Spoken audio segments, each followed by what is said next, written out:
Hello नमस्कार।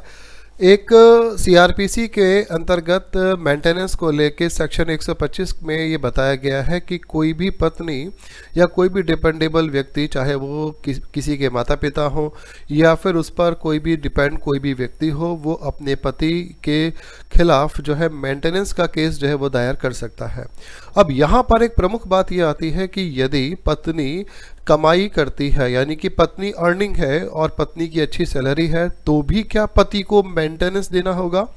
क्या पति अब भी लाइबल है? पति को अभी भी जो है, यदि पत्नी जो है वो डिपेंडेबल नहीं है और पत्नी खुद एक अच्छी अर्निंग करती है, पत्नी के पास में अच्छी सैलरी है, अच्छी इनकम सोर्सेज हैं, तो क्या पति जो है वो लाइबल होगा? आज हम इसके बारे में बहुत ही महत्वपूर्ण चर्चा करेंगे। तो देखिए, सबसे पहले हम समझते हैं इसे विस्तार से, और यहाँ पर हम देखेंगे कि क्या कहा गया है सीआरपीसी के सेक्शन 125 में 125 में, जो मेंटेनेंस के अधिकारों को बताता है। देखिए, सीआरपीसी का ये सेक्शन ये बताता है कि कोई भी पति या कोई भी व्यक्ति अपनी पत्नी को, अपने बुजुर्ग माता पिता को या उस पर आश्रित जो बच्चे हैं उन्हें मेंटेनेंस देने के लिए उत्तरदायी होगा और उन्हें मेंटेनेंस देना पड़ेगा। लेकिन यहाँ पर एक बहुत ही प्रमुख फैसला जो है वो आया है सुप्रीम कोर्ट का, और जिसके अंतर्गत जो है इस मेंटेनेंस के अधिकार को हाई कोर्ट, सुप्रीम कोर्ट के इस फैसले को हाई कोर्ट ने बरकरार रखते हुए ये बात की है कि जो मेंटेनेंस के अधिकार हैं वो पत्नी के यथावत बने रहेंगे यदि पत्नी जो है वो आजीविका कमाती है, पत्नी की एक अच्छी सैलरी है, और पत्नी यदि प्राइवेट या गवर्नमेंट जॉब में ही क्यों ना हो, तो भी पति जो है वो अपनी पत्नी को मेंटेनेंस जो है वो देगा।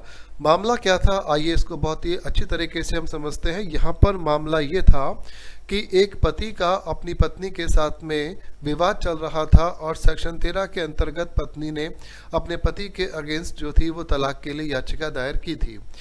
यहाँ पर पति का ये कहना था कि पत्नी के झगड़ालू स्वभाव के कारण वो अपनी पत्नी को और उसके बच्चे को अलग रखता है और यहाँ पर उसको वो एक साथ नहीं रह सकते।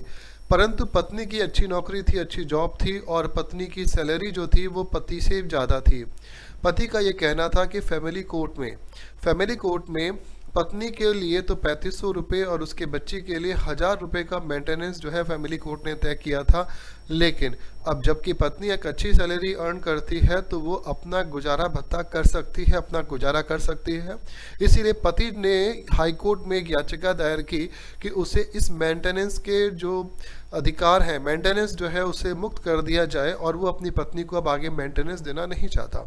लेकिन हाई कोर्ट ने ये कहा कि सुप्रीम कोर्ट का ये जो फैसला है ये बिल्कुल यथावत रहेगा, और इसे जो है वो कंटिन्यू करते हुए कहा गया कि जो सुप्रीम कोर्ट ने फैसला दिया है वही फैसला कंटिन्यू रहेगा, और यहाँ पर पति जो है वो अपनी पत्नी को मेंटेनेंस देगा, भले ही पत्नी की अच्छी सैलरी क्यों ना हो, पत्नी एक आजीविका कमाती हो, गवर्नमेंट या प्राइवेट जॉब में क्यों ना हो। तो ये था आज का हमारा चर्चा का विषय, जिसके अंतर्गत हमने ये देखा कि मेंटेनेंस के अधिकार जो है वो पत्नी के या बुजुर्ग माता पिता के जो किसी भी पति पर या अपने पुत्र पर आश्रित है कभी समाप्त नहीं होते। भले ही यहाँ पर पत्नी अच्छी अर्निंग करती हो, उसकी आजीविका हो, तो भी पति लायबल होगा अपनी पत्नी को मेंटेनेंस देने के लिए।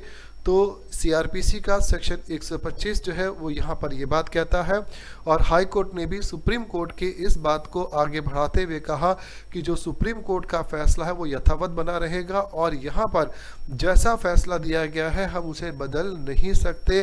तो ये था हमारा आज का चर्चा का विषय। उम्मीद है आपको हमारा वीडियो बहुत पसंद आया होगा। कमेंट बॉक्स में अपने विचारों को लिख के बताइएगा। धन्यवाद।